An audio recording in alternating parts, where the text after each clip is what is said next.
give that to you. Anyway, I don't carry anything. All right, so we are called to order, and we are going to get right started. The May 14th, 2018 Commission for the Las Vegas Centennial. And are we in compliance with the open meeting law? Yes, we are. That's such good things. Can we do a roll call? Chair Goodman, Yes. Commissioner Kaufman is excused, Commissioner Bryan, Here. Commissioner Arnold, Here. Commissioner Stodahl, Here. Commissioners Brown and Feldman are excused, Commissioner Pelton currently excused, Commissioner Snuff, Here. Commissioner Mowbray is excused, Commissioner Truesdale. Here. Thank you, we do have a quorum. Wonderful. We'll be out of here in time for the golden nights. Public comment during this portion of the agenda must be limited to matters on the agenda scheduled for action. If you wish to be heard, please come pick up a mic somewhere and maybe you'll pick it up and give your name for the record. The amount of discussion as well as the amount of time any single speaker is allowed will be limited. Is there anybody who wishes to speak under this portion? Okay, we'll close that and move on to item 4, possible action to approve the final minutes by reference to the board meeting of January 29th. Second? You're getting it every time. You've got it trained. Yeah, motion. That's the only reason why I come. Please say aye. Aye. Anybody opposed or find corrections? Okay, move on to item 5, Joe. Joe, you're getting a full beer. Well, It's a couple of weeks late. no, I had it last time. No, it was the last meeting. Okay. Anyway, report by Joe Williams, Senior Financial Analyst of the Las Vegas Finance Department regarding the Commission for the Las Vegas Centennial Budget for fiscal year 2017-18. Mayor, Commissioners, Joe Williams, City of Las Vegas Finance and Business Services. For the 10 months ending, we had license plate revenues of $1,503,452. Now, this is kind of interesting. For the first quarter of last year, we had $520,000. For the first quarter of this year, we had $526,000, almost a $7,000 increase for the first quarter. The second quarter of 17, we had $514,000. For the second quarter of 18, we had $516,000. We went up $2,000. And for the third quarter of 17, the amount was $443,000. The quarter for this year is $460,000. We went up $16,000. So we've had an increase of almost $25,000, $24,654 for the first 3 quarters of this year. Was that due to our advertising in the sewer? Do we have any way of knowing? That I don't know. I don't know if we have any way to know. There's no way of tracking that. I have had a few phone calls from people saying, do I buy the license plate from you? And I direct them back to the DMV. So it's, I mean, at least it's getting our name out there. Quick question. Going off the record. Third quarter of this year? Third quarter? The third? Fiscal year. Right, this fiscal year. Fiscal year. Not, it's the fiscal year, so it's starting, in July through, so, but it was up $16,000 for this third quarter of the year. For the record, Commissioner Stock, do we know when the Gold Knights and Raiders will go on sale? We called, they're imminent, but they haven't finalized. Apparently, I just had my office call the state, and they're ready to roll as soon as they get the final details of the design. It's going to be cheaper than our plate, though, too. 35 versus 68. 68. Yeah. Something to watch. Yeah, well, I mean, I'm sure everybody, I don't know anybody, Rick, under there. Do you have any, like, nights, anything on? Oh, no, I looked at it. Uh-oh. We're just dealing with it as we go. Okay, as far as expenditures, the largest one, we paid the City of Las Vegas Debt Service Fund to close out the West Side School bonds, $1,448,777.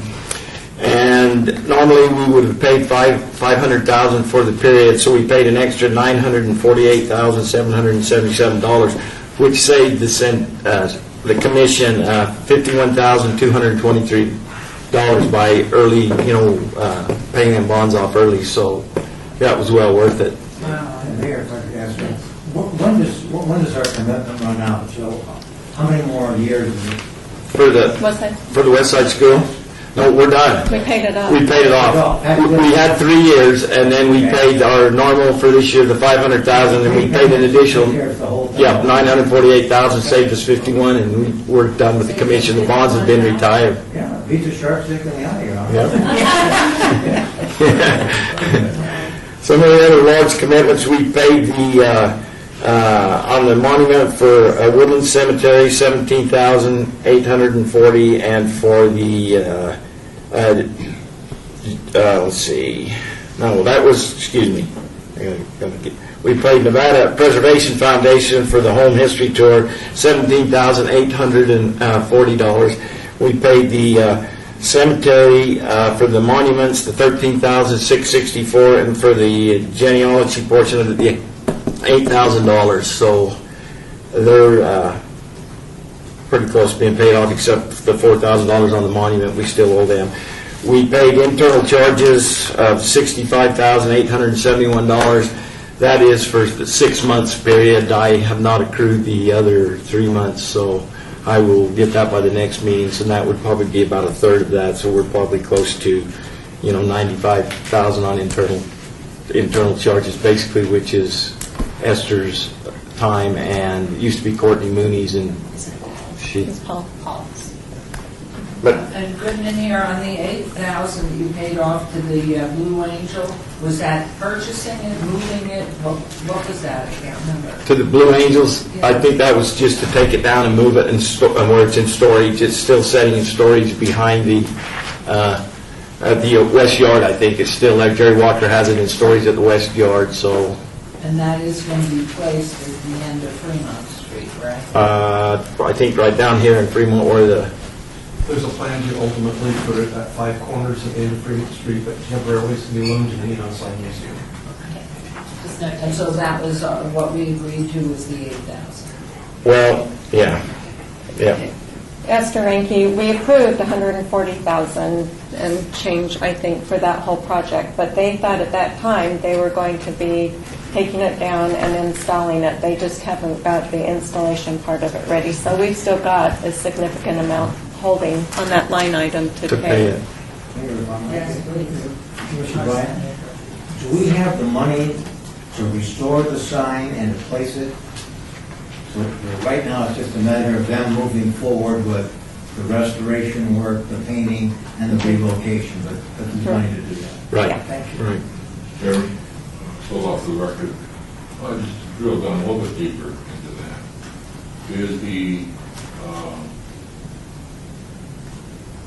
I hesitate calling it a sign, but is the Blue Angel going to be restored before it goes over to the Neon, or is it going to just be taken over there?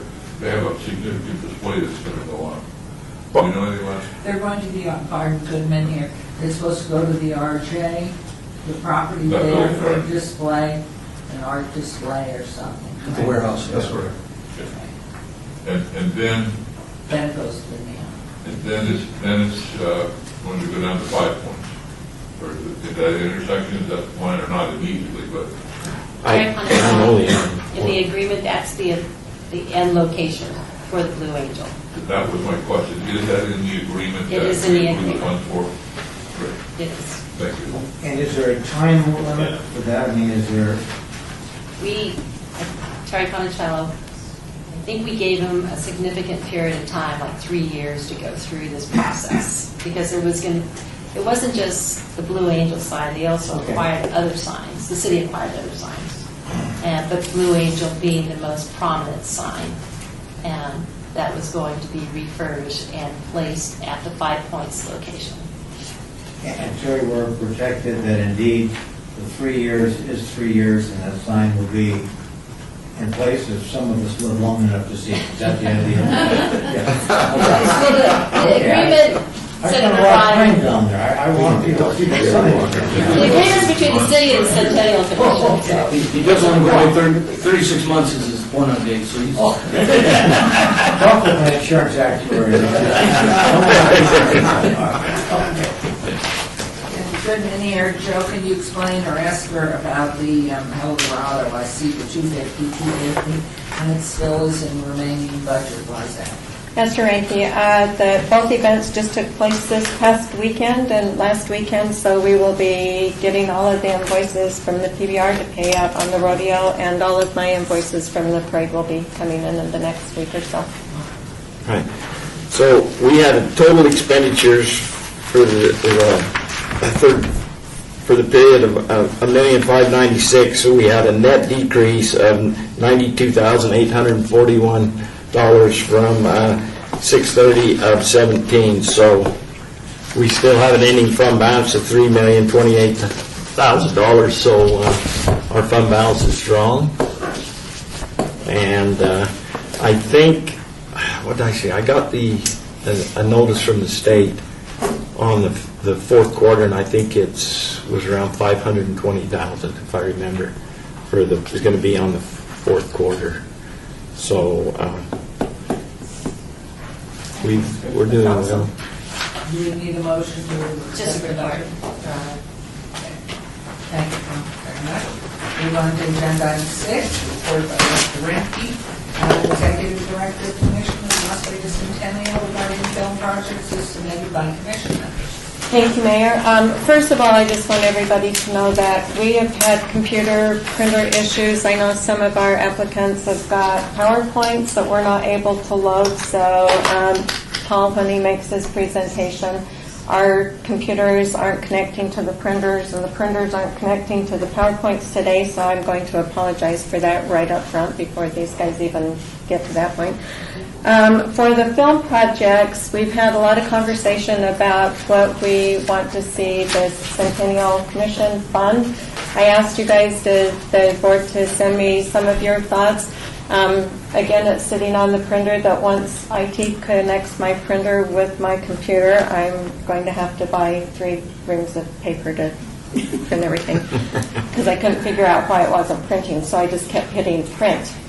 Anyway, I'm just going to read you some of the suggestions, and then what we need to decide is, are you ready to move forward with any of the filming projects? Do you want to go out for a request for information to see if anybody is out there that would respond to some of our suggestions that we have, or do you want to go to a request for proposal if there is something that we want to see documented or filmed? So we have, and I'll read through these really quick, a series of Las Vegas growth decade by decade, the beginning of tourism starting from Las Vegas and the Hoover Dam and Nellis, the development of Fremont Street. Can you tell us as you go, excuse me, Yes. put in here, who's submitted or a name or a company? Yes, these are from Commissioner Stoldal, Okay. the Las Vegas High School neighborhood, and the railroad. The connection between the construction, the workforce, the railroad. And Commissioner, if you want to expand on any of yours, feel free. And then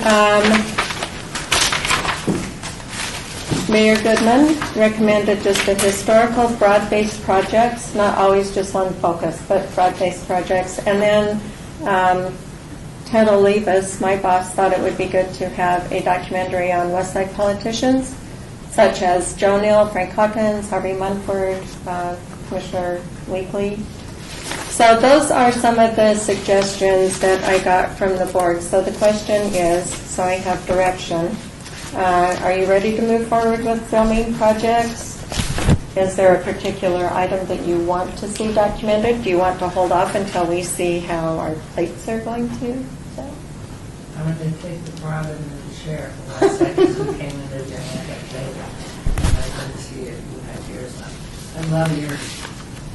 I love the 3 submissions from Bob Stoldal because they were really historical, and people keep coming in my office talking about the old days of Las Vegas and El Dorado and everything else. I think those are concise and terrific. One of the challenges, so on for the record, that we all face is the railroad came in 1905, built the dam, Bugsy came, and that's our history. Mm-hmm. So each one of those decades, starting even before, I mean, you need to go back to Ellen Stewart in the pre-1900s, but since it's sort of focused on the city, I chose 1905 as our point.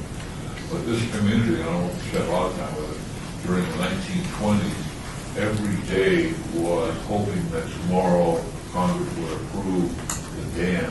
And there's an entire decade of you feeling this energy in the community wanting to explode. And then the dam came and all the magic of that and the legalized gambling, divorces, and World War. And so the 20s tend to get overlooked. We come over that because it was a decade of hope and prayer. So a lot of things occurred. That was our first organized crime person that came in 1925. And our mayor was indicted by a federal grand jury. Not a current mayor. Our then mayor's name was Hess, and he was found not guilty. The police chief was also indicted. Involved in an 8-year-old boy whose father was a bootlegger, and the police shot through him. And so there's a lot of interesting history of the growth of our community, and the city council went from 3 members to 7, and each city commissioner ran the department, which had become a City manager for until the late 40s. And so you had each city commissioner, the fire department, the police department, and the streets. Fortunately, I didn't go on. I didn't go on. So you have Narrated by Commissioner Stovall. Do you have a committee or a film crew or a script? Do you have anything other than the idea? Well, certainly with the 1920s, which has been part of my focus for a while as well. But I think the next step is, and this is just a report, by the way. Right. It is. We can't take any action, but Just guidance. Just give me direction. I think what I would like to suggest on how we get from there to there is that a small committee look over the suggested titles, come back with recommendations to the full board of some specific topics with a paragraph, and then we should go out to see who wants to do that, whether it's Channel 10 or. Okay. Thank you, members. I'm sorry, Member Arnold. Didn't give you a shot. Your Honor, if you're agreeable, I think the logical. No, you're out of order, God. Member Arnold here. Oh, excuse me, I'm sorry. I beg your pardon. I'm being patient. No, it ties right into what I was going to say, and what is our next step? Maybe it's the committee that identifies areas we want to focus. We establish a budget, I would assume, and then we send it out for RFP. Is that the process? I think that's a good Versus handpicking process. someone to Yes. do it. I think we need to open it up and see what kind of submissions we get, and Mm-hmm. what avenue they want to, each producer wants to take, kind of the concept. How do we get to that action point? Well, our executive director could actually have a group come together, a working group come together that may consist of some of the commissioners and actually some of our staff persons, like Paul, like perhaps the people down in KCLD who have that background, and have the people in purchasing, and come back with a format of a proposal to go out for like an RFP to get input. The group will make their recommendation to you at the next meeting, if that's okay. I think establishing a budget is going to be really important based on what we've seen in the past, because it can go from, way out of what we think is appropriate to probably not enough. Member. Brian, the question that I really had is, you're focusing on the 20s, that's been neglected in terms of any real in-depth historical coverage. Are we at this point looking at the big picture? Are there other decades that have not gotten the focus? I guess what I'm questioning is looking at the overall history of the city. There are some decades that there's been a lot done on, some that are done. Is the 20s the only decade that? One of the things that we did at Channel 8, we did what we call evergreen documentaries. We would go out and, let's say we do the history of Mount Charleston, and we would investigate that and do all the research, get together the hardcore history of the community. We would then update that with the latest, what's the latest thing on Mount Charleston and that area, and then occasionally on a regular basis you would find new pieces of history. you have your basic documentary that you just update each year, and I think that the Channel 2 here could do the same thing. Here's the hardcore 2/3 of the documentary on the Las Vegas auction of 1905. This is how we got started. Then you do one on the 20s, you do one on the 30s. So Channel 10 would have Channel 2 or 10 would have these blocks of documentaries that they would be able to show specifically on the history of the city of Las Vegas and how it grew. So I just picked the 20 because it needs a neglected documentary. So what do you want us to do at this point? Just to prove that there's a, here she is. So now we're over.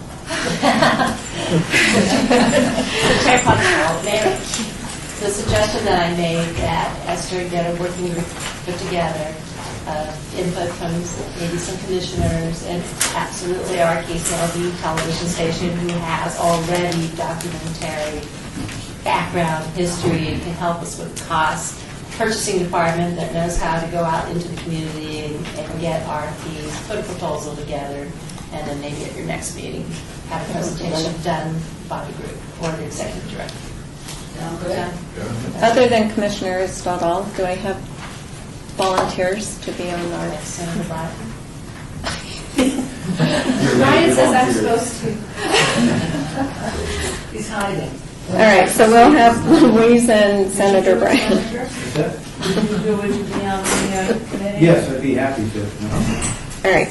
Will part of this, Truesdale, would part of this include a process where we create video clips for like the walking tours that we have, the little street markers, where you can have augmented reality, where you can click on it and it actually will pop up a small video of, a West Las Vegas politician talking to you.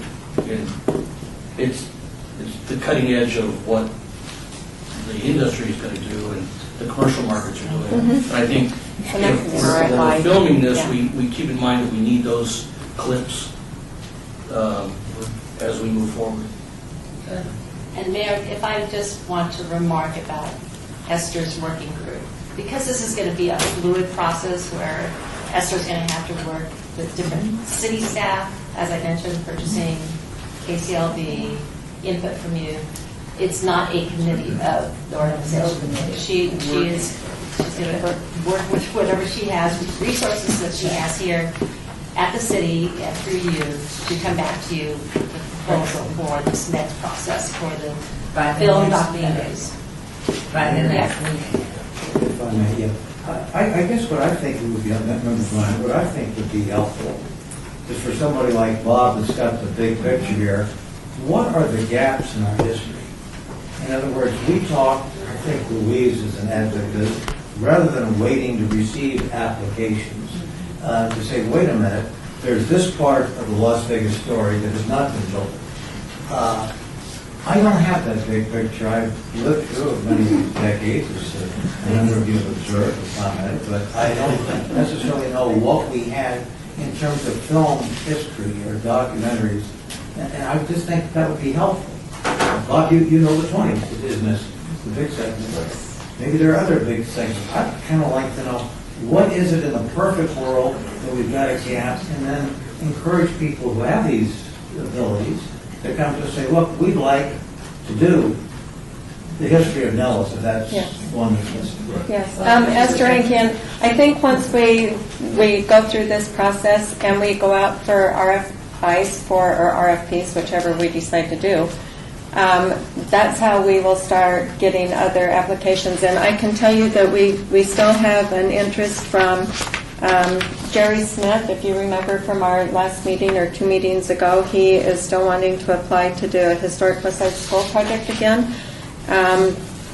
Ruth Brahma over at the Old Mormon Fort, they want to do a documentary on the Las Vegas Mormon Fort site. So I think there are a lot of opportunities out there. I think once we go out for RFIs for some of this, it will pull some of those people out, and it will have a broader base of people that are looking at that.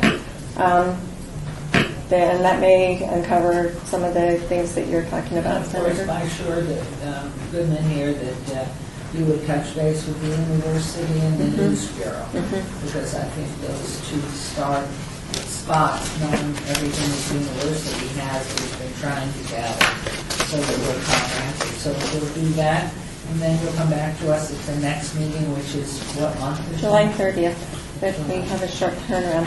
And just so you know, I haven't been accepting applications for filming any, I think I even put it right on our website. If you go to apply for a film, it says we are not accepting applications right now. So until we get this vetted out and go through some RFIs, that's where we're at with those. Thank you. This is Louise Helton, Senator, and I just wanted to suggest that as we look at a list of things that people we need to talk to, talking to the school district who has to, the fourth grade teachers, the seventh grade teachers, I would say that the folks who are in charge of history curriculum for the district be approached, because we know that those people would love to have a significant, really comprehensive piece that they could share with those grades who are required to study local history.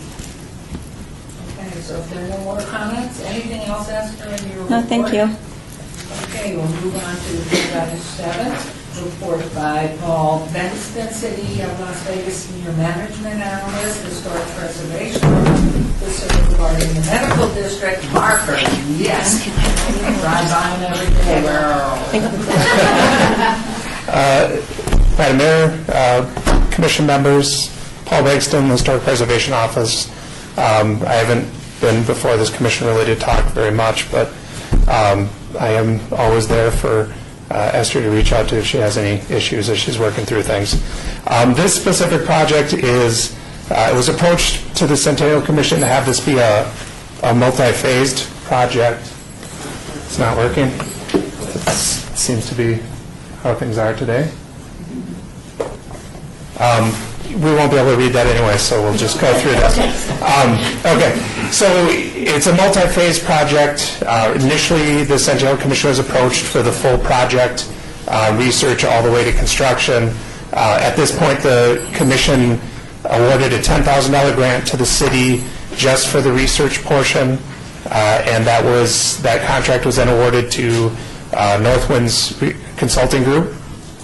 They did the research to conducted the research to do the history of the medical district, specifically the traditional, the traditional area of the medical district between Alta, Charleston, Rancho, and 15.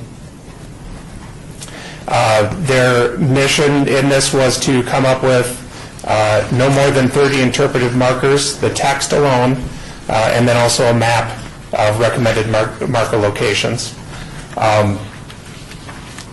They've actually attended the commission meeting maybe 6 months ago, presented essentially the same, this exact same presentation.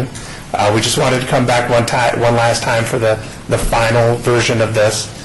We unfortunately don't have copies to hand out to everyone because of the computer issues Esther mentioned, but we can certainly make those available for the commission to review as well. So I'm going to skip through a lot of this research to get back to the map. Essentially, you see that they did identify 29 marker locations and 29 topics for those markers. That ranges all the way from pre-development in this area, railroad, agricultural uses, through your poor farm, hospital, and then the residential subdivision development surrounding that area, which is also included in their marker program that they have. So we have this as sort of a final report. We'll make available the full text. It's 42 pages of documentation of those 30 markers. And then from this point forward, we will work to identify funding sources for design of markers and then eventually installation as well. And we'll work with Public Works, with private development that occurs in that area to develop the best plan for actually implementing these historic markers. Goodman here, are the markers in any way uniform or just that they are markers, or will they all carry the medical indicia? Or is each one of the 30 different? At this point, all we have is 30 blocks of text with some pictures as well. So the actual design of the marker is something that we will have to go through, again, come back to the commission, is my guess, to secure additional funds, to go through a design workshop to identify exactly what the design will be, and then, again, find a funding source in the future to actually install the markers. So right now, it's just text alone and photos. Okay. And is there any recommendation out of your committee, or whoever the committee is comprised of, a desire to have some commonality, or is it all just we're going to have a different artist for each different concept? What's before us? This project, this grant was to the city, so this is the planning department, is the group working this project through the system. Our intention would be to have a unified system so that the design would be consistent through the markers. We would identify that at the beginning of the project, and then installation could be done phased over time, depending on whether we can find the proper funding sources to do it all at once, or whether it needs to be piecemeal over time with development, with the rebuilding or reconstruction of roadways as we go through. What's the timeline, if you would, please? Right now, there isn't. I can't give you one at this point because we don't have a funding source. Can't really tell what the timeline would be. But as far as turning around the next phase of this, I would anticipate hopefully coming back to the commission at the next available meeting or the following one with a request for design funds, essentially. Question. So, I think we got confused the week in me that the initial funding was also for design and so forth. I think that's why you're getting some of these numbers. But it was just to determine what the subject matter should be. There's 29, why there's not 30, but there's 29. And so you have the text, which you're going to send us a copy of, right? Correct. And last time I saw the text, it was about maybe 8 or 10 paragraphs. So out of that, somebody's going to have to pluck out some of the high points. The questions I think also need to be answered: how will these be read? By drive-bys, by walk-bys, and so it's not just the design. This is what it's going to look like, a map of the city's boundaries or whatever. It's where they're going to be placed and how they're going to be placed that I think is important for us to know. And then secondly,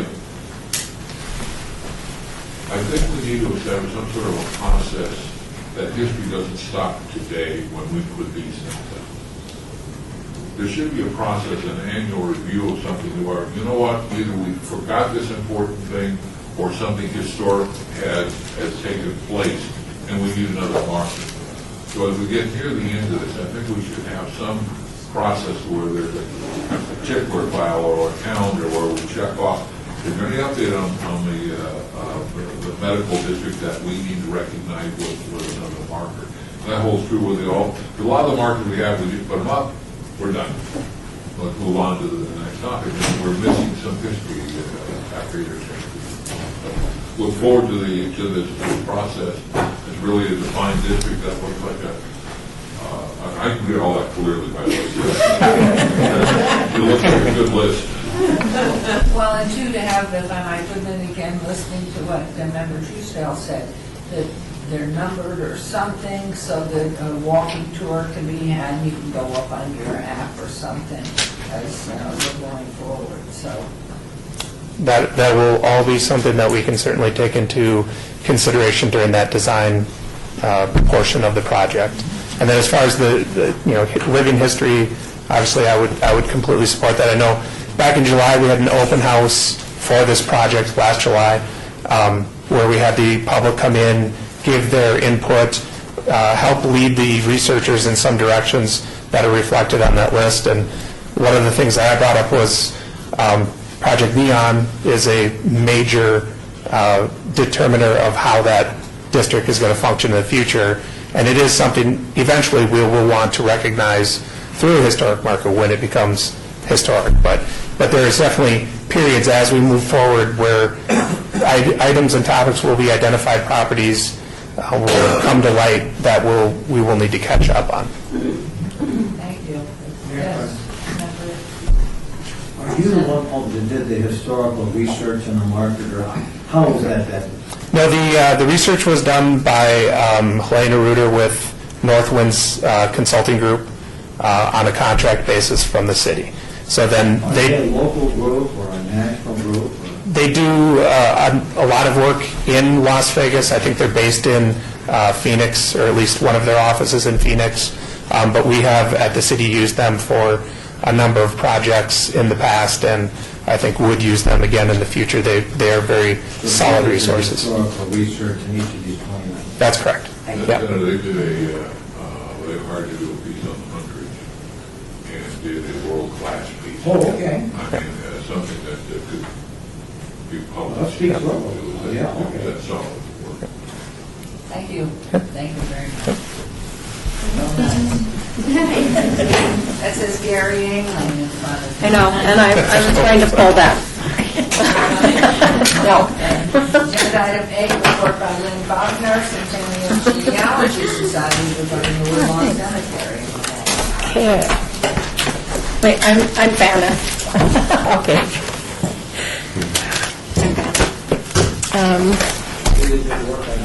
Lynn Bogner with the Centennial Las Vegas Genealogy Society. And I want to thank the commission for the funds that we have received to do these monuments. They will be dedicated at the Memorial Day service this year, on the 2 weeks from today. It's taken 2 years, and it's been quite interesting, an interesting project. It's originally started with the Nevada African American Genealogy Society and the Centennial Las Vegas Genealogy Society. And then we worked with Rick Semminger here from Bunkers to get the project underway. And we have, we've worked hard at it. Now, I remember last time I was here, Senator Bryan had some questions as to the history of the project. And in the little trifold brochure, originally we had information about the genealogy societies. That has been taken out, and it is all history.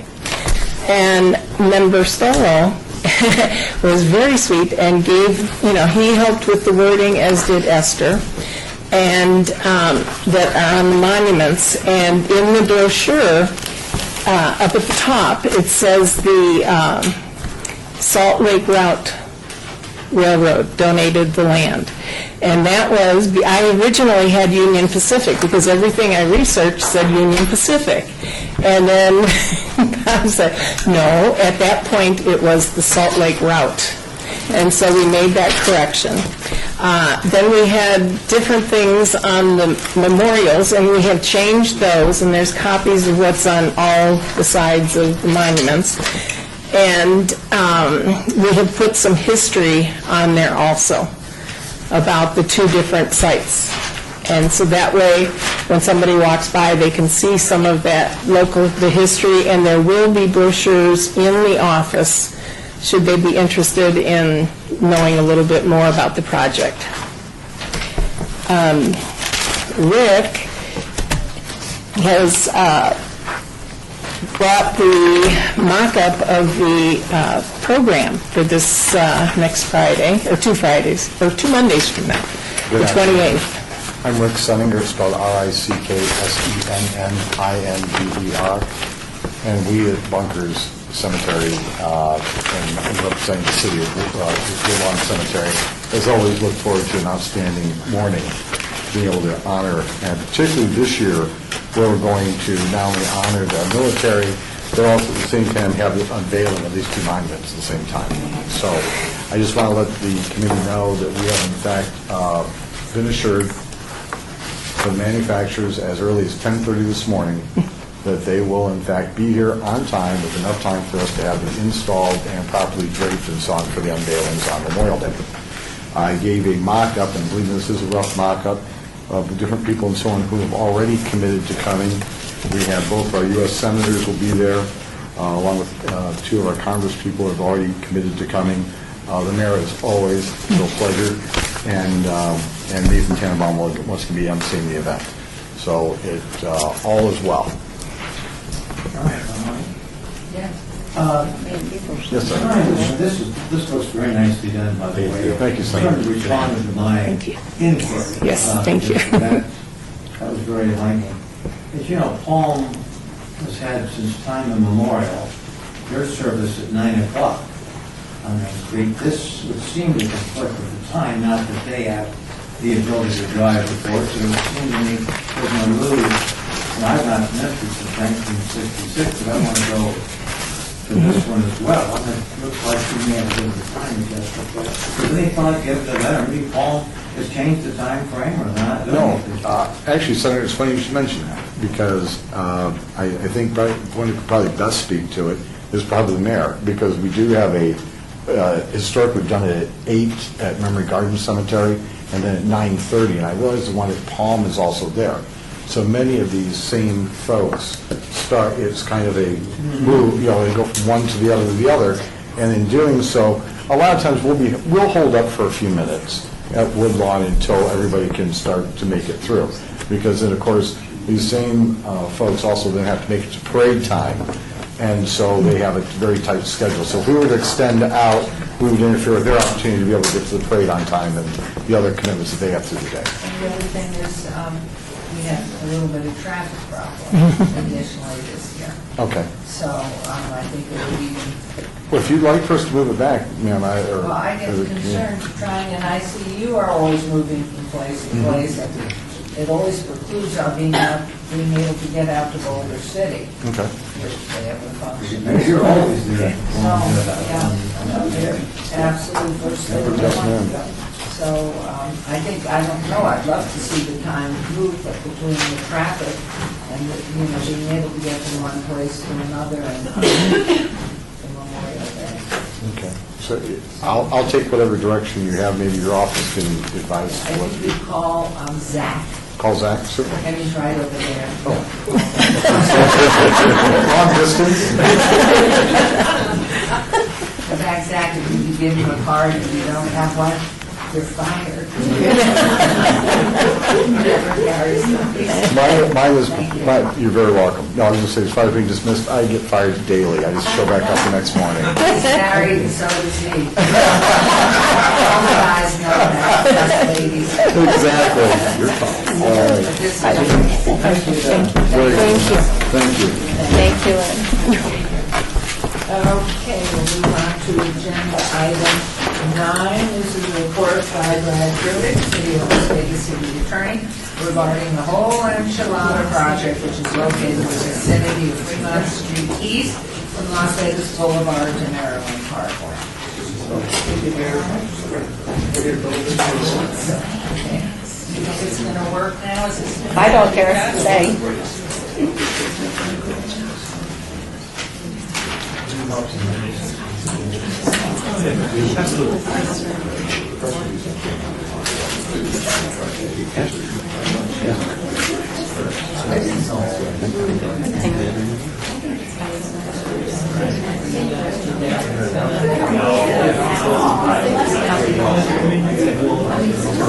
That is a really short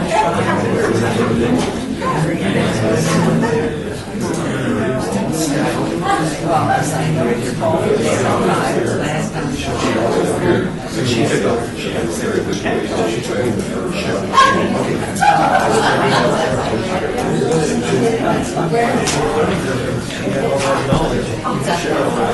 Good job.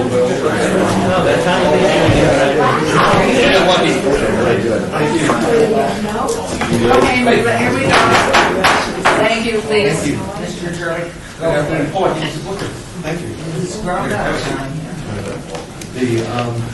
Thank you, members of the commission. I really appreciate your indulging me today. Today is just a overview presentation of a grant request I'm going to be bringing you at your next meeting. This is an opportunity to kind of get a picture of where we're going with that, to give you some comments before we finish the grant application, and to tell me what you think about an application for a project such as this.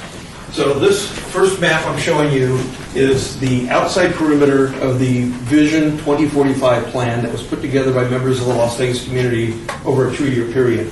Many of you may have attended some of these meetings at the Fifth Street School, but for a couple of years the City of Las Vegas met with stakeholders of the downtown area, on Fremont Street, and in the surrounding areas to talk about a vision for the entire core of the city. This is Valley View. This is past Eastern, I can't even see the name right here. This is Owens, and this is Sahara. So that's the area, that's the 2045 vision plan. And it had 9 goals in it that were established. 3 of the goals are specifically addressed by Project Enchilada. And I'm going to try, is it the middle button here? You will. This advances it. That one there. Okay. What we did is we took a big slice of that, and we've called it Project Enchilada because we're really looking to do a project that is the whole enchilada. This is US 95, this is Charleston, this is I-15, and this is Eastern.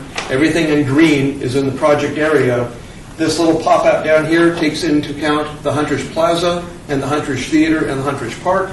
And this little pop-out down here takes in the Antique District south on Main Street, south of Charleston. What we're going to talk about today, for the most part, is this yellow area. This is phase 1 of Project Enchilada. This is Las Vegas Boulevard, this is 14th Street, this is Carson, and this is Ogden. So we're looking to, in phase 1, take into a number of things, mainly 4 things. New streetscape, a vintage motels, and the neon signs. For those of you who have been down there before probably know that most of those hotels were built in the 1950s or earlier, and Commissioner Stoll had pointed out before, some of them have wrong dates on them, so if you do some research on them, they may say the 30s, but they're really not. But we did some research on those hotels. Fortunately, almost every one of them in the project area is owned by Downtown Projects. It gives us a very distinct advantage in phase 1 of dealing with just one partner with respect to the hotels, and respect to the vintage neon signs in front of those hotels. This is the Project Enchilada team. What we've tried to do is put together a group of people that we've never put together before in doing a project. We've got a group called Civic Visions. These are 2 people who teach at Harvard. Susan Snyder's an architect, George Thomas is a PhD, and they are experts in mid-century modern architecture, but more than experts in mid-century modern, they're experts in weaving that kind of architecture and repurposing those buildings and with better public uses so that we attract more people, more tourists, more locals to downtown. Design Workshop is a design group that has come up with concepts for Fremont Street, and I'll share with you a meeting that we had 2 weeks ago where Design Workshop, along with CA Group, came to the city with the entire group that you see here, and we looked at the design of a new Fremont Street, which I'll share with you. CA Group is a group of architects that actually take the design that is visualized by Design Workshop and puts it into blueprint form so it's ready to go in the shovel ready. That is scheduled for 2019 next year. This will be shovel ready 2019. Downtown Works is a group out of Seattle. These are the most unique people of the entire team. They are urban retail specialists. That's all they do is urban retail. Nitty gritty, tough to fit downtowns. Anybody can program a Summerlin. Anybody can program a really active street. But when you come to downtown, most of you know who have been there, retail down there is a very difficult thing to bite off. They are currently doing 13th Street in downtown Philly. They're in Coral Gables. They're all over the country. And they will be under contract with the city if the council approves it on June 6th to give us the kind of advice that we need in programming the urban retail for downtown Las Vegas. And finally, we have a group of people that you know, but you don't know you know. Lotus Landscapes is Jay Plegenpool and Daniel Perez. If you've been to the Healing Garden, these are the 2 individuals who, after 1 October, called the city and offered to put together a healing garden based totally on donations. It began Monday morning, the 2nd of October, and it opened that Friday night. They not only are experts in landscaping, they've done work at Bellagio, Mirage, they built the Secret Garden at Siegfried and Roy, they do custom homes around town, they planted over 3,000 trees for Siegfried and Roy, They really know what they're doing, and so we're going to have outside landscapers come in and work with us on this project, and you'll see the difference in a moment. The next thing is the City of Las Vegas team. With planning, we're headed by Mike Howe, who is the new planning director, or not planning director, planning manager. With EUD, it's Tracy Wright. The city manager's office has given us Tom Perigo and Jorge Cervantes, and Public Works is Mark Sorensen, Randy McConnell, and Steve Gloom. So phase one, Las Vegas Boulevard and First Street. What do we have in that area? For those of you familiar with it, if you start at Las Vegas Boulevard, you've got one block that's pretty much 100% open retail. It starts with Inspire and Red at one end of the street, and it ends with Eureka and Commonwealth at the other end of the street. Those signs are already up. There's no neon signs. We're going to be looking to you for money to restore. They're already up, but we will have new streetscape. I'll show you that as the very last slide. A new streetscape, new landscape, and new lights. So what we begin with is we work down the street. And the next block is the El Cortez on one side and Triple B on the other side. There's no signage or anything there. But I start here at 7th and Fremont. This is only up here to show you what used to be there. This is City Center in the 1950s. This is City Center today.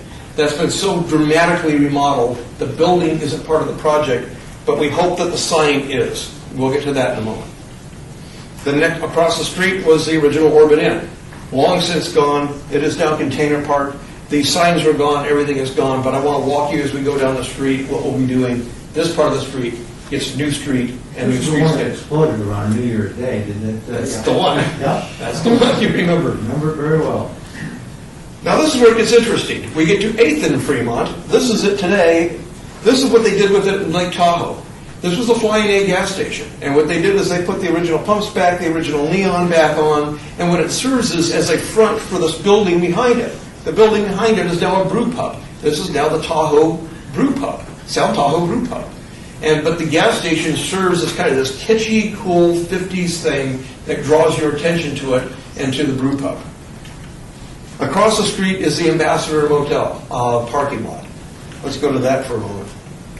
As we walk down the street, keep in mind the theme here is to sew together a street and side streets from Carson to Ogden that draw a pedestrian down the street because of the neon, because of the life of the street, because of the trees and the shade in the summertime, and hopefully the retail destinations that will pop up that will serve this area. So what you have here is a couple of missing teeth. As you walk down the street, we're going to get to motels in a moment, we'll get to other things, but some blocks have missing teeth. No building left to work with, almost virtually nothing that you can do with it. So what you have is opportunity. Ambassador Hotel lot today. It's now called Llama Lot. They have a little llama here on the sign that they refurbished. This was refurbished already by Downtown Projects. So what do you do with a block like this? Neon signs. The idea here is instead of one neon sign, maybe 4 or 5 neon signs. Take that City Center sign, which is in the Boneyard. Take the Clark Motel sign, which is in the Boneyard. Take some other signs, which I'm going to show you, and line this front part of the street. The back side of the street could be even more interesting. When you get to the Ogden side, you can imagine the easiest thing in the world to do, the rest of the Blue Angel sign. Take the wings that are out there, which the city has the right to grab right now, and you can put those on the back side of that lot and illuminate them. Or, if you really wanted to get fun, you could build a wall on the back side of this lot, 10 feet tall, take the original Stardust Hotel sign and put it across the back and illuminate it. Or put the Moulin Rouge sign. Or rotate signs and make this a living kind of street. We don't see the same thing all the time. As we keep going, the Clark Motel sign is one of the signs suggested for the Llama Lot. The Vegas Motel sign, we have. We have a right to take that sign. That could be a sign that can be put there. The Paradise sign at the east end of Fremont. The Blue Angel sign that's set across the back. There are an abundance of these neon signs, and for those of you who have been to the Boneyard and been to the location off of Bonanza, we have no deal with the Neon Sign Museum to exchange signs or anything like that at this point in time. But I have opened a dialogue with them so we can talk about how we can each benefit each other with our neon. Let's go to 10th and Fremont. This used to be a mobile station. The mobile station became a Life is Beautiful staging. You can see the gas station still there. Looks very similar to this. We have found a Flying Pegasus, an original one from a mobile station with articulated wings, all neon. So as I told people, Tony Shea gave us a praying mantis with fire coming out of his antenna. Let's give him a flying horse. Let's go back to Ferguson. This is Ferguson in probably the 1940s. You notice the lobby that is built here hadn't been built yet in this postcard. This has already been taken care of. Tony Shea and his crew live in the back, and the front has already been gutted. These two wings have been gutted and are ready to accept retail right now. All the asbestos has been removed. The sign has been restored. When we get down to the Travelers, this is where it really gets interesting. This is the Travelers of the 50s, the Travelers today. Two things automatically jump out at you. One are the trees. This was Las Vegas for people like Commissioner Ryan and Commissioner Soldall and others. You remember this town. This is what Las Vegas used to be. A lot of trees. Before we had air conditioning, we had vegetation. And vegetation helped these places keep cool because they didn't have central air. But the other thing that's interesting, and our architects pointed this out, look at the top of this building and the architectural detail. And you'll see it here too. These buildings, and I'm going to go to each one of them, have not changed one bit, with the exception of a few add-ons that can be removed. The buildings have not been denigrated since they were built in the 50s.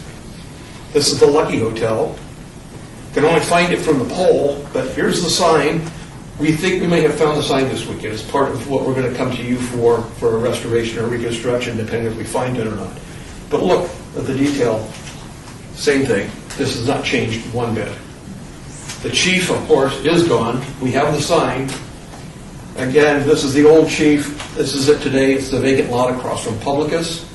And the idea with this is just like Llama Lot. It's a missing tooth. This is an opportunity for more neon signs to seamlessly weave the street together. We get to this block.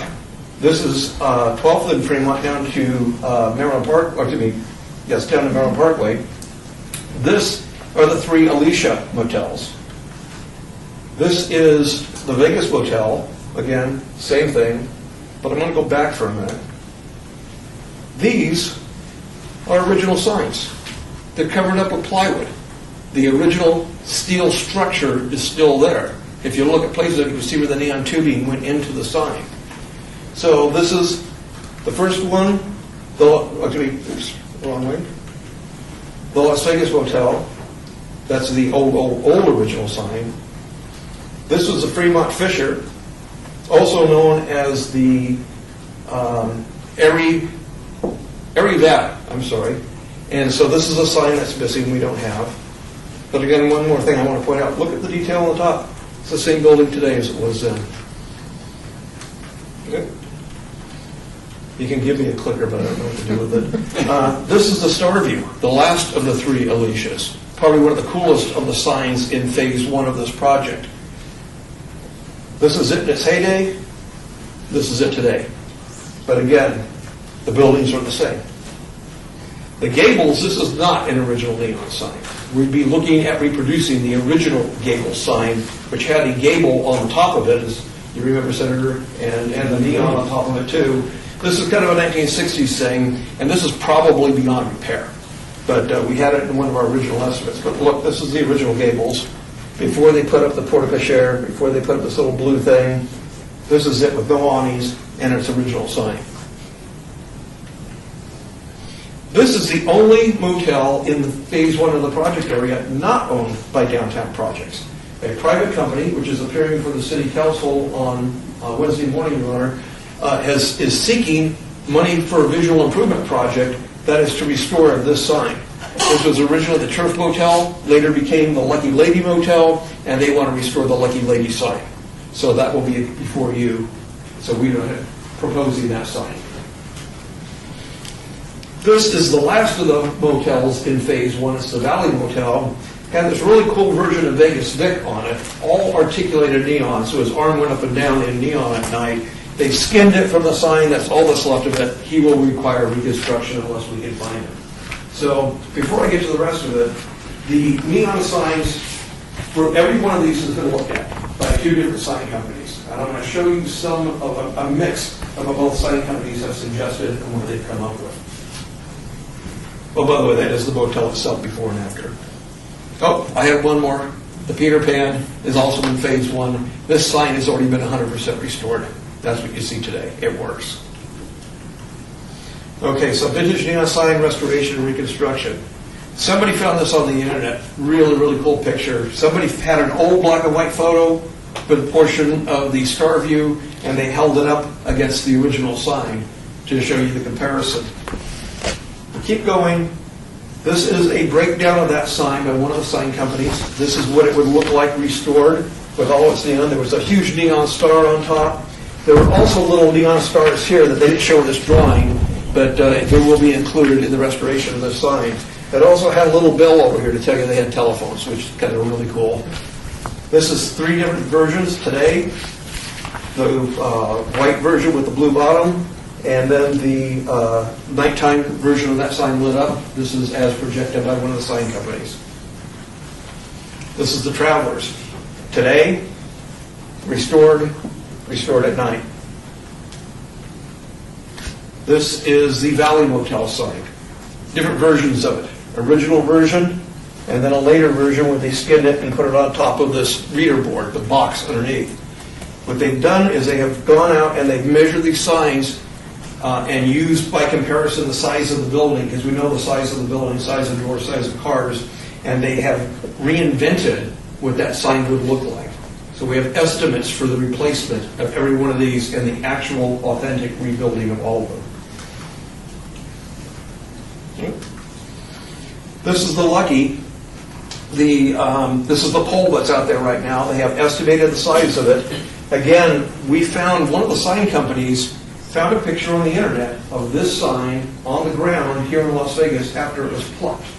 We went out over the weekend and we found a lot that it used to sit in, and we think we know who the owner is, and we sent out emails. So this is also an opportunity for the community to have a little bit of fun and talk to downtown projects. You can have a scavenger hunt with rewards for the missing signs. And let these kids who are so proficient with the internet, where obviously I'm not, get out there and see if they can't find the missing ones. And whatever's missing, we still have plans for the reconstruction of the remaining. Alicia, Arivada, this would have to be rebuilt, the top part. This is the rest of the Traveler's sign by another sign company, filling in the missing pieces. This is the Alicia. This is the best picture online we can find. Commissioner Stonewall, you probably in your collection have something better than this, but this is the Las Vegas Motel in the background. Just a tiny part of an old photograph, but that's good enough for us to get the authenticity of the replacement and reconstruction of the sign. That's the signs. Let me go to the streetscape, and I'm only going to be very, very brief with that. This is Las Vegas in the 30s. This is the trees were everywhere downtown.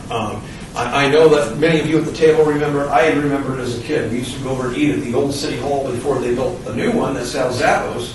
We'd eat outside with a little rose garden in the back and play the swings in the summertime because the trees made it so cool. So one of the things in the Vision 2045 plan is to create greener space downtown, a more walkable downtown, interconnectivity both for tourists and for locals. And so bringing back the trees, in addition to the neon, in addition to the motels, is a key part of the project. So let me go to the trees down the street. This is around 50, somewhere around there. This is just to show you the scale of the trees. These were huge, and they were everywhere. This, of course, today is the Golden Gate. Same building, same everything. Spell City, that Las Vegas spelled backwards. There you go. Yeah. There you go. There you go. Again, same building, and this will be Derek Stevens' new project right here in the corner. I was told that when they tore down the Vegas Club, some of this original Overland Motel was still underneath it, which would have been a wonderful opportunity to catalog some things, but it is what it is. Again, trees, and then downtown. Before I go to the next couple, the next one is just a crude rendering. But I want to just hit the 4 pieces of this one last time before I go to it. One is the new street. The new street it's from building to building, Fremont Street is 85 feet wide. So after sitting down with our consultants that I showed you on the screen earlier, and with the city staff, the original proposal that's going to go to the council is 22.5-foot wide sidewalks on each side, which are about twice as wide as what's down there right now. At the curb line will be 72-inch box trees. And if you want to know what a 72-inch box tree looks like, go to the Healing Garden and look at the Tree of Life in the middle. It's not only that size tree, it's that exact tree. That's a Shoemark oak, and that's the recommended tree by J.N. Daniel for downtown. It is deciduous. It's very, very bright green, but light filters through it in the summertime, it provides a lot of shade. And in the wintertime, it loses its leaves, and in between they turn bright red. And the reason we want trees that are deciduous is because we want the sunlight to filter through to warm you in the wintertime, which is, trees kind of figured out how to do this before we did. So that's the tree that's recommended for downtown, and you'll see it in the next slide. I want to talk about motels real quick before I go back to the signs. Each of the motels in phase 1 will be relit, the motels themselves. They will not be reopened as motels, but the boards come down, the fences come down, new amp services get installed on each motel, and we spent an entire day scraping the buildings to find the original paint scheme, color scheme, for each one of the motels. So that's the recommendation, is to put each of them back. When we're done, each motel will look as if it were open. They'll have new parking lots, they'll have front splash lighting, they'll have random lights in the rooms to make it look like tourists are there. And now the parking lots can be used for anything from food trucks, to car rallies, to art shows, to First Friday, to Life is Beautiful, to things we can't even imagine yet. Fremont Street becomes the new parade route for the city of Las Vegas as it was in the old days. And that parades get doubled because we can program it so we keep stuff out there. So you add things like a Cinco de Mayo, like a 4th of July, like a holiday parade, like a Halloween parade. Imagine every one of the hotels down here is a haunted hotel at Halloween time. And it's not just one night, it's an entire month. I mean, this thing writes itself when it gets reprogrammed and redone. So having said that, we get to the neon signs, which we're going to come to you. There are 7 downtown that need either reconstruction or restoration, depending on how many we find. We have estimates from 2 sign companies, and the estimates you wouldn't believe are so close to each other it's hardly worth mentioning. But right now, without driving the price down, the request is going to be for about $750,000. And the next question is going to be what happens to them, because they're not on our property and they're not owned by us. They're owned by Downtown Projects.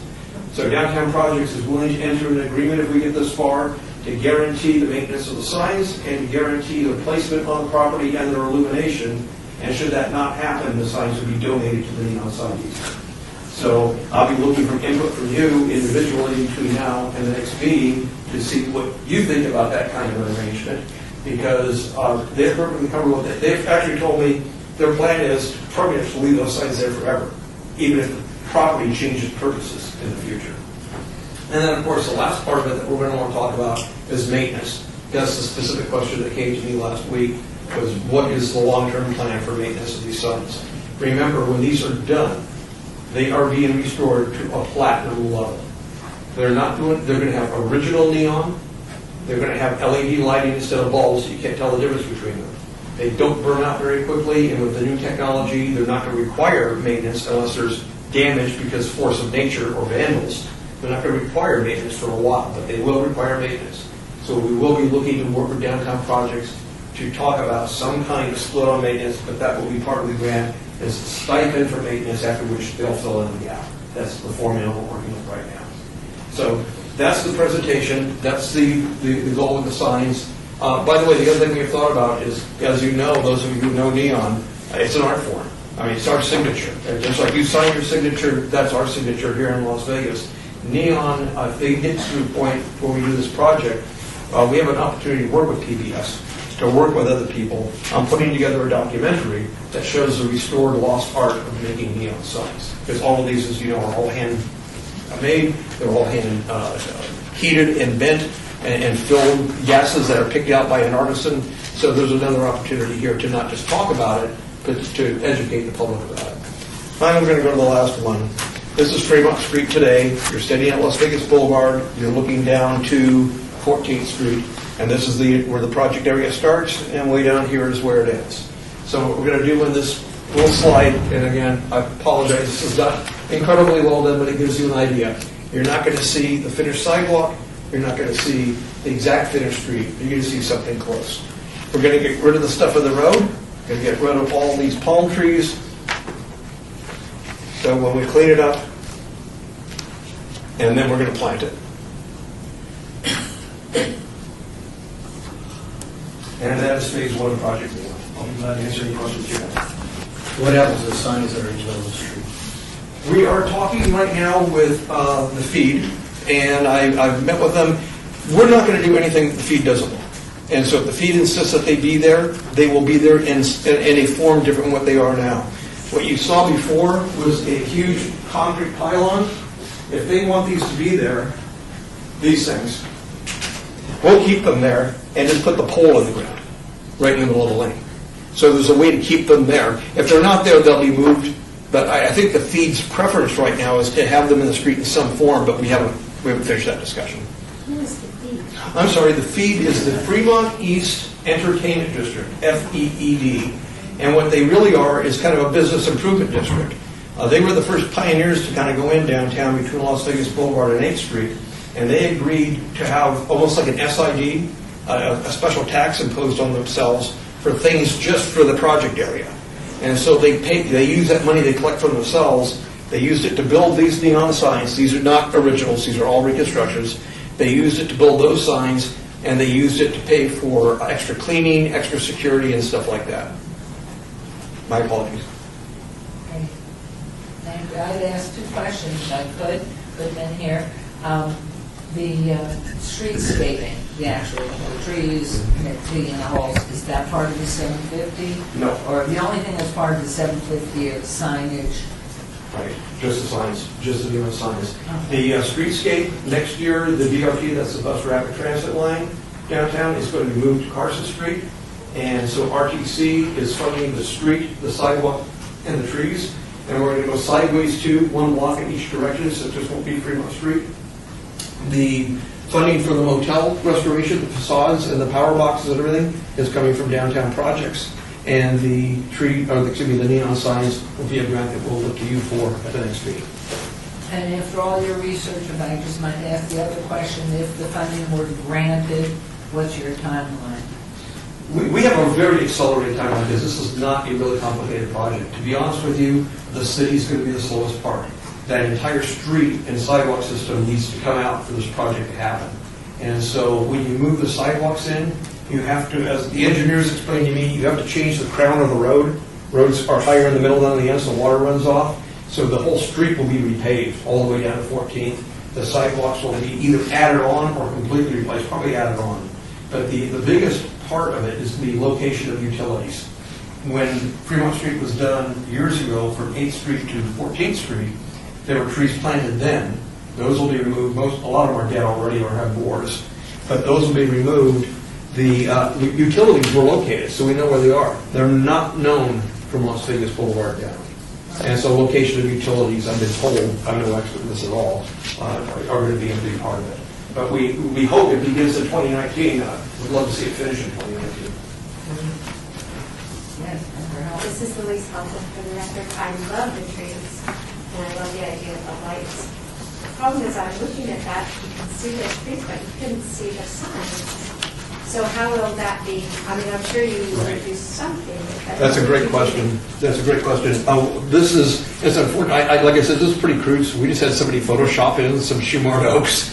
They, first of all, they are skinnier. They are not as big as this. They're not quite as full as this. But we are literally going to be out there on the street measuring distance from signs with trees and driveways and other things. So we don't want any of these to... In this area, that doesn't matter much.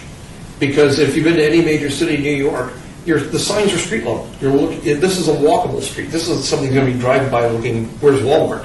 They're going to be right here knowing that there's a bar there. They'll see the sign.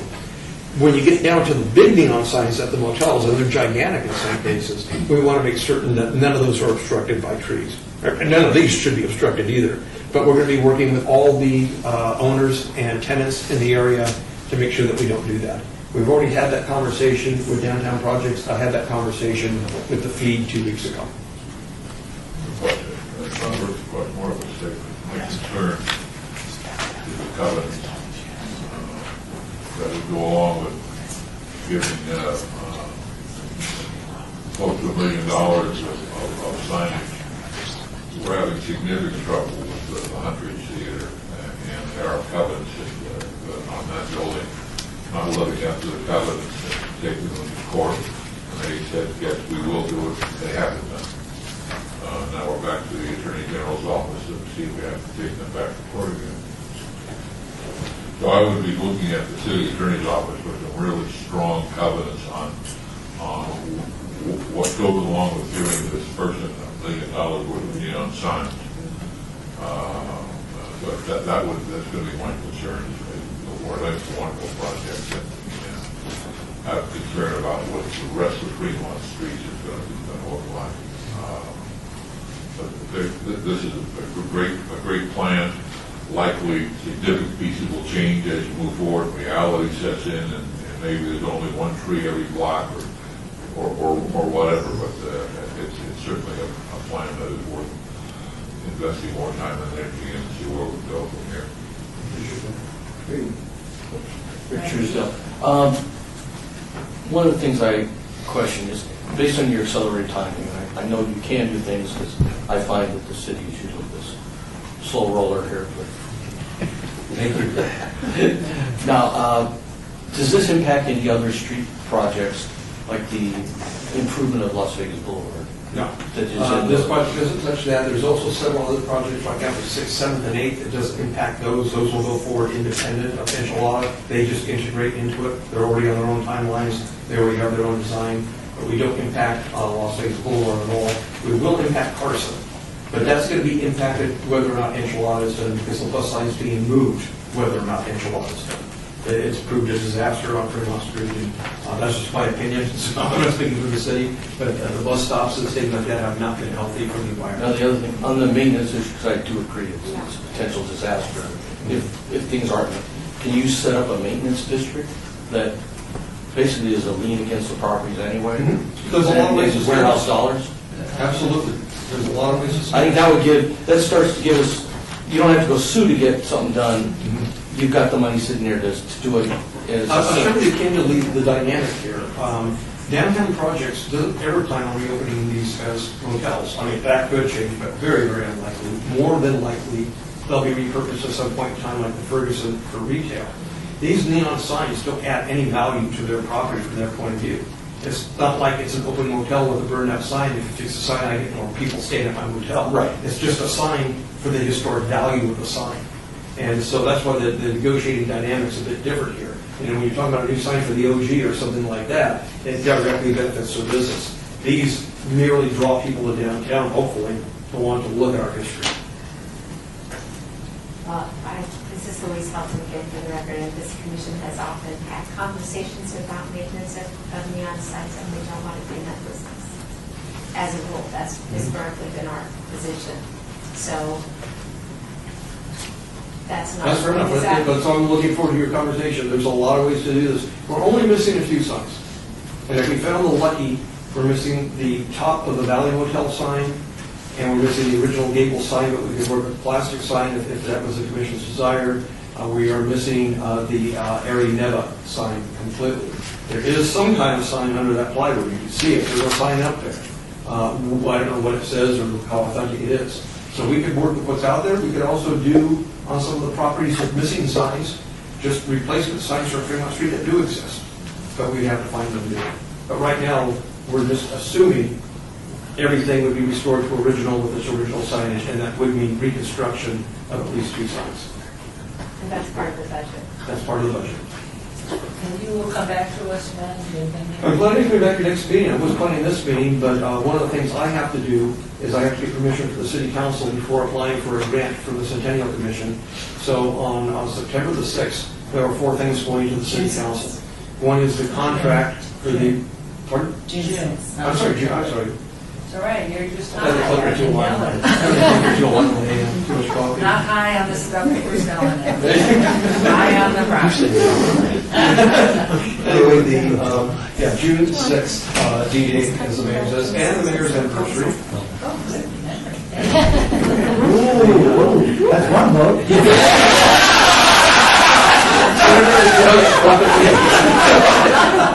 Anyway, we are going to the city council with 2 contracts. One is Civic Visions. That's the architects from Harvard, or the architect and historian from Harvard, for consultants. We're going for the consultant agreement with Downtown Works, which are the retail specialists. We're going with the request of the city council to approve the grant application to the Centennial Commission, which will be in its final form by then, with all agreements that we just talked about. And then the fourth thing that we're going to do is we're going to key up and present the entire enchilada. So if you want to fund it, on June 6th. Thank you. Thank you. Very exciting. Yeah, I know you've had a good time with it. Brad's found a whole new purpose in life. It wasn't the half enchilada either. Thank you. So thank you. We're very proud of you. All right, agenda item 10, this is discussion for possible action regarding the grant request by Jolene Mitchell, Las Vegas Academy of the Arts, in the amount of $157,000 for renovations to the Academy's Pack Entry Plaza. Oh, hi. Thank you. I feel like we need a stretch. Have you introduced yourself for our records? Okay. Good afternoon. My name is Brandy Nelson. I am the dance instructional assistant at the Las Vegas Academy of the Arts. Now, if I may please direct your attention to the screen. The high school auditorium project was born out of a need for student safety. Our dance conservatory holds 5 concerts a year in this auditorium, and like most LVA shows, they take place in the evenings. Without sufficient outside lighting, the theater is dangerously dark at night. Searching for a solution, we decided it would be both functional and beautiful to light the historic breeze block wall that was originally built in 1953. In the fall of 2015, we met with the Department of Planning about lighting the wall, and from that meeting on, the project continued to grow.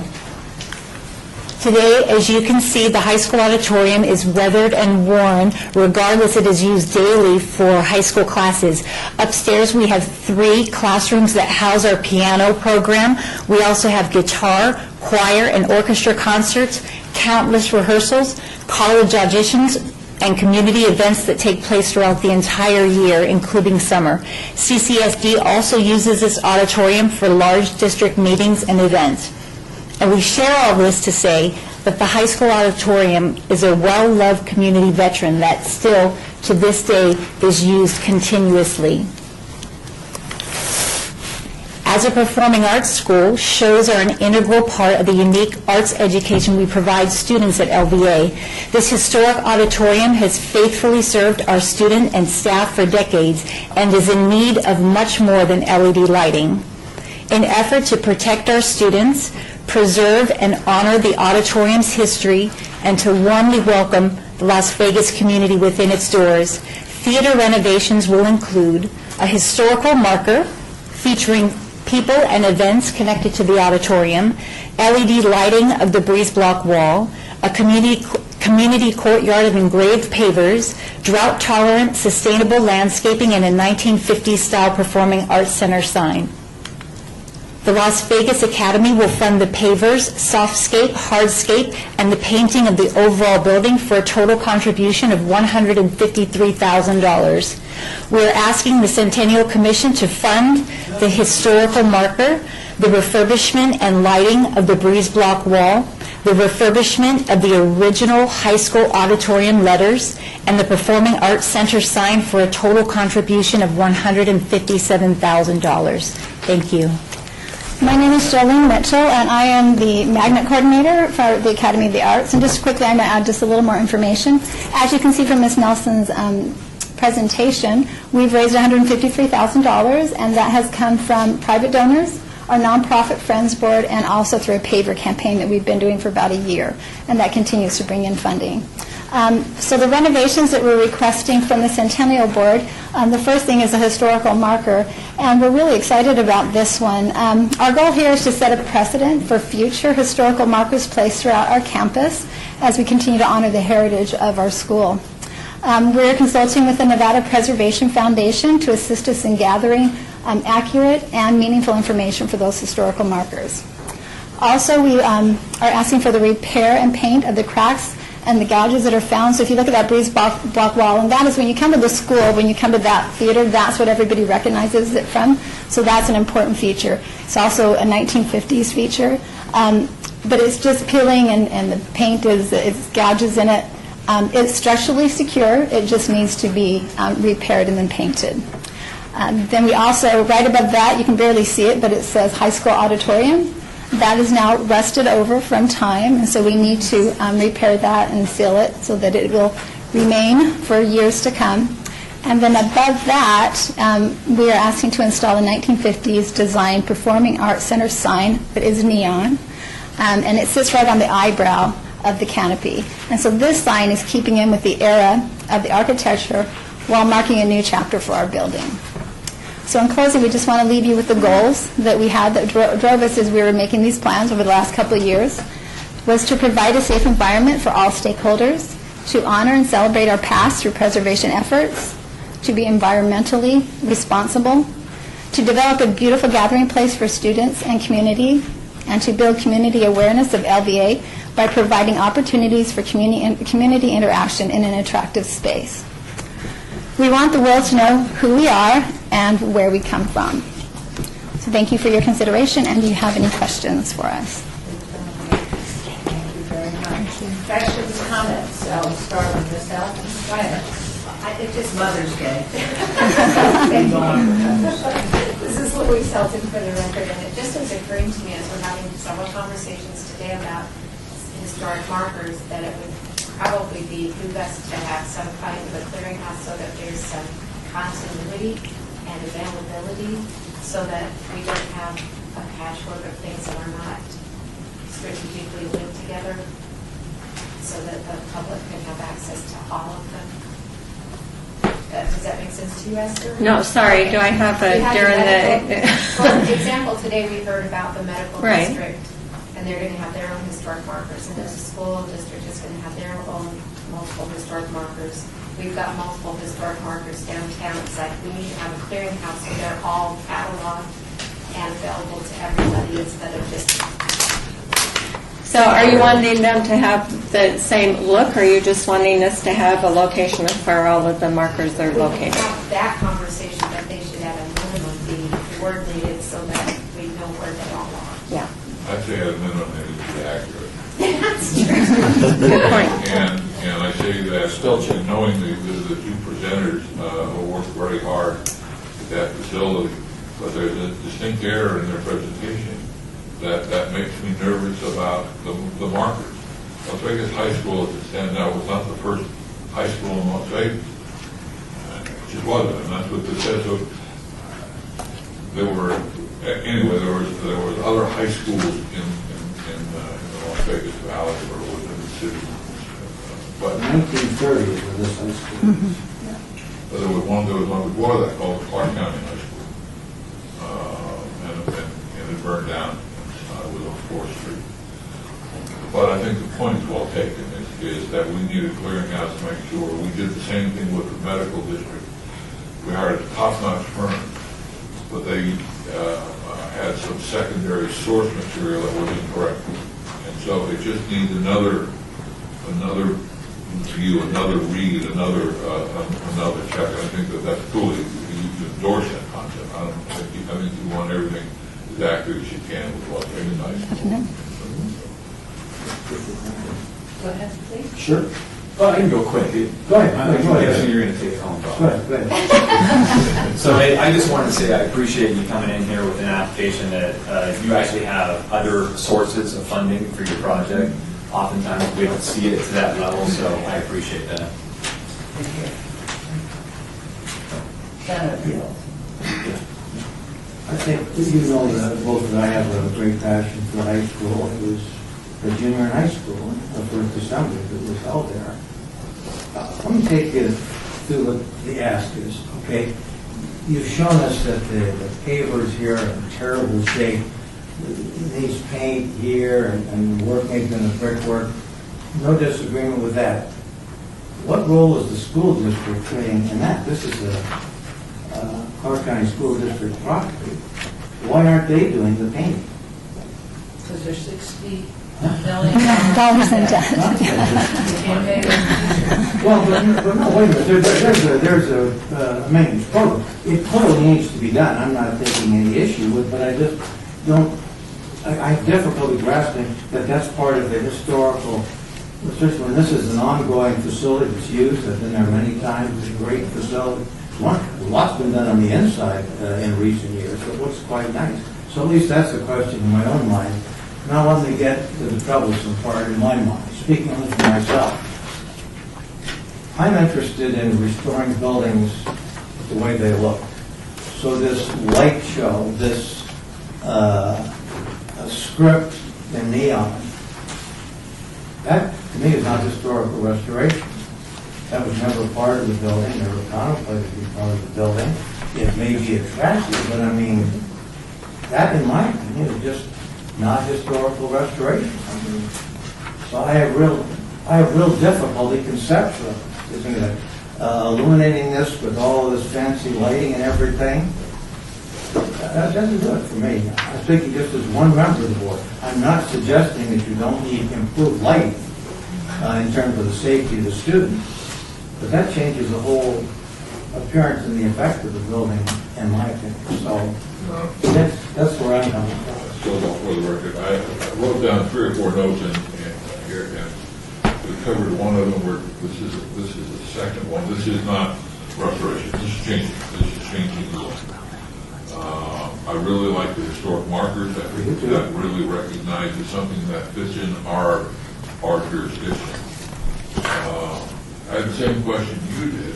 We're talking about this. It can look like it needs to be painted. I get that, and another money part. But when you mention the word safety of the students, that's different. Something can look like it needs a paint job. Okay, we'll get to it next year. But the safety of the students, that really felt well good in the school district for purview. I also noticed that you pulled out landscaping. That was in the rest of the packet that we had, but you didn't include that because that clearly doesn't fit into what we. I think the softscaping goes. Right, those four, right. Which was perfect. The thing that I was trying to do with all the budget numbers is, I'm trying to see what does that first one cost, the second one cost, the third, each of those. So that was my question. Is there any way to break down, for example, if I were to make a motion that we approve the historic marker wall? Yeah, I have that right here. I believe it was in the packet as well, but I can provide that for you. Okay. You want each piece? Okay, so the historical, the second, that's... Yeah, I could, but that's just my lack of intellect. So, You're the most excited. I have to interject here, there are a couple of things. We've had, coming here well after this time period, to have so many people in my life and my husband's life who love Las Vegas High School, that have a passion for it, like some of the older elementary schools. They want to make sure have a life of its own, continuing and making that mark for generations to come. Speaking to what Member Stoldall and Member Bryan said, I agree with their things. What I was looking at, because I didn't know it, I'd been to Las Vegas High in '64 when it was the football home for Nevada Southern. I can't remember bring up what the signage was. And so it's the historic, first of all, I love the effort that you've put into this. And I wish that were what it was in those days, but I'm not sure.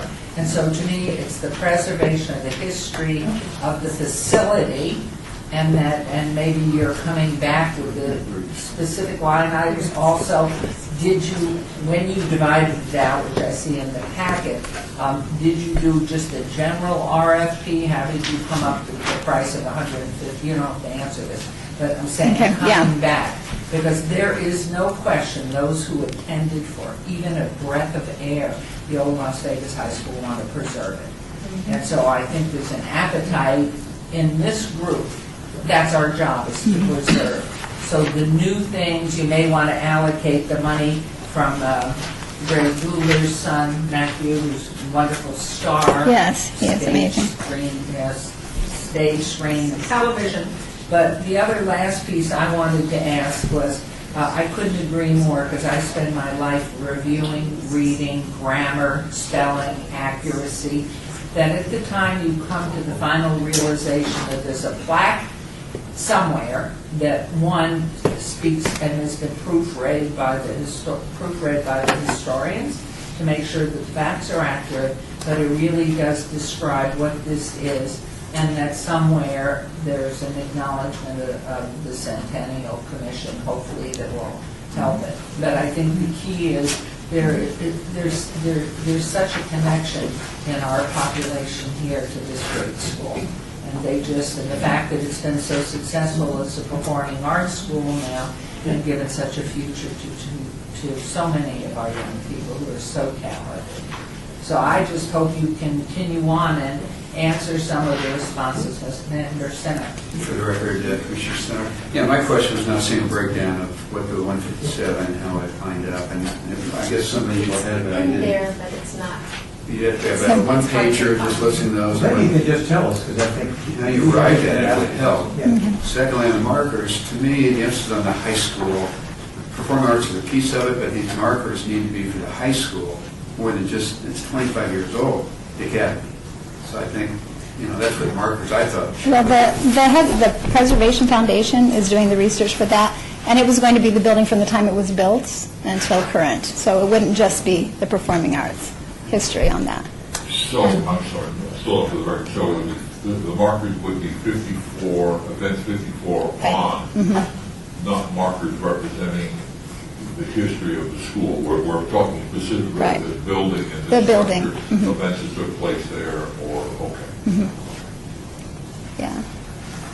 And I'm supportive of that. I think that's great. My hang-up with this concept is not restoring. This is a brand-new, that sign is not part, it seems to me, of our, and I frankly, as a graduate, I would frankly try to persuade you not to do that. But I don't think I got an answer to my question. What request is made of the school district? Because is their responsibility to do the kind of maintenance that's badly needed, the brickwork, the painting, and all of that? What's been the answer there? Has an application been made? Can I defer to our school district? Jeff Wagner, Director of Clark County School District. I mean, that's paint and illustration. Unfortunately, I don't run the maintenance department, and I can't speak to that specific request. I can tell you that our capital program is approximately $4 billion underfunded for maintenance issues, so the maintenance priorities of the school district right now consist of HVAC systems, roofing, items that can actually shut the school down where it's not operational. So Unfortunately, paint is part of the capital improvement program? no, sir. It's part of the Would that maintenance be budget. ordinary routine maintenance, painting? Again, I don't run the maintenance department. I can't speak to how the maintenance department. I'm not trying to allocates give their you a funds. hard time. I'm for the painting needs to be done. And the brickwork absolutely I needs don't to be disagree. done. And personally, I'd be happy to go over and talk to the maintenance people and bring everybody in town there until they gave us an answer to get the thing painted. I'm with you on that. I just don't think that's part of the restoration will sit of this committee. Maybe I should do this myself. I think if we had sort of an unlimited budget, here's the money to get it painted, we'd come over and help you paint it.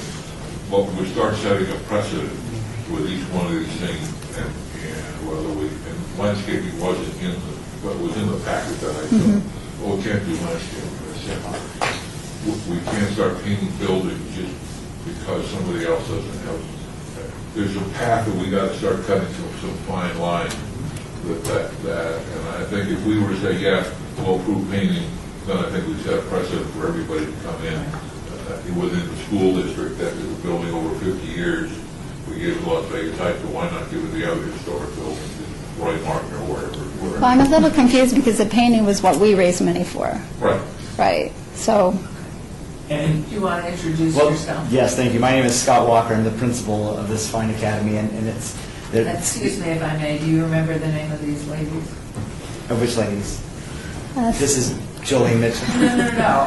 I was at when we did that huge picture and you couldn't remember the name. Oh, I don't do everything.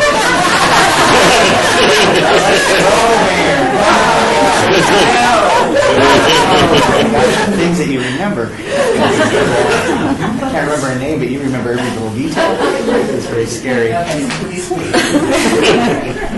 A frustration of mine since I've been the principal of this school, now I'm finishing 7 years, is that, and again, I don't know the answers as to why, all I know is the requests have been over and over and over put in to have things like this done, and there is no money for maintenance, and they have and I don't know why this building hasn't been maintained, except that I do know that the amount of money to keep this older school maintained has been cost prohibitive to the point that we are now engaging in a renovation and remodel and rebuild of many parts of it, as I'm sure that most of you have heard. We are trying to make an effort of keeping parts of this school alive that we've dealt with, Mr. Stoddall and Senator, we've been on committees where we've talked and tried to tell you what pieces we're trying to keep, because we know, and I hope that I'm not being recorded, that the school district hasn't always had a history of maintaining historical pieces of the community, and we want to make a commitment to do that. So this is one of them that we had come and researched and found as we worked with the district that, and actually as we've researched what you do, and I don't fully understand everything that you do, is that we knew that there were going to be things that this committee would pay for and would not pay for. And so that's why we have been trying over the last year and a half to do fundraising and community donations to pay for those things that weren't going to be approved by this committee. It's just something that we're getting to a point now where we have alumni and people that we've promised these pavers to, and things that if we don't start getting some progress, they tend to fall apart as people, Jolene hopefully is going to stick with me for years, but if there's ever a day that comes that she leaves, who's going to carry these projects on? People lose interest. Right now we've been working and we want it to continue. You lose your commitment from... You do lose a commitment, and then it ends up being just like every other project. We are a group of people who are trying to work with you and do the right things, and so we're looking for the funding for the pieces that you can fund, not for the painting. Sorry, I don't know if I answered any questions. No, I think you did, and it's more about like the picture with the paver on the ground that's cracked, which could be a hazard to children, adults walking on it. So it's a maintenance piece, but probably in the eyes of the school district, it's not of severe nature to fix it, but it's part of the package. We've been I'm sorry. But I just want to say, the whole charge of this commission is historical. I understand. And so the more we can help you arrive at what we are able to do. I know we want to do it because everybody wants to preserve the nature of the history of Las Vegas High School as we're permitted to do and accountable to the public. So we are... Yeah, I just wanted to ask if you were about to, and then we got a little sidetracked, but can you go through the list of items that you were asking this committee to support? And then we can at least clear the air. If it's not painting, then it's not painting. Right. Okay, so the historical marker, the total for that, let me make sure I have that here. The sign, okay, so the sign for the Performing Arts Center is $36,000, which this one I know that is kind of... That's the script sign? Mm-hmm. And then the historical marker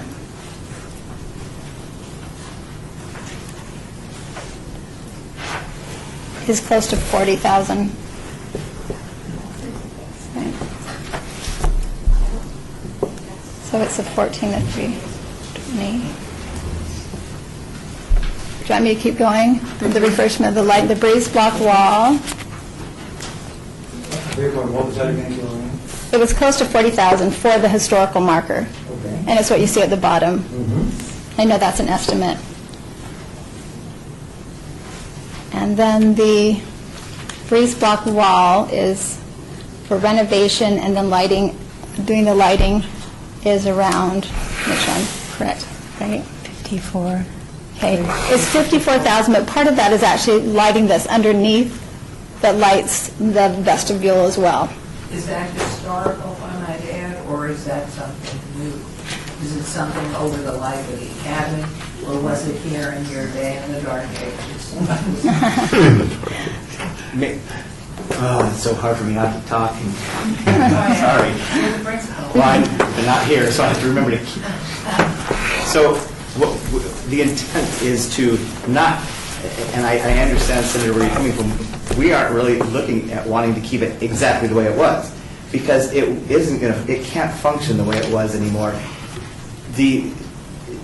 To make it current and what our goals are, our vision of this school, we're trying to actually accentuate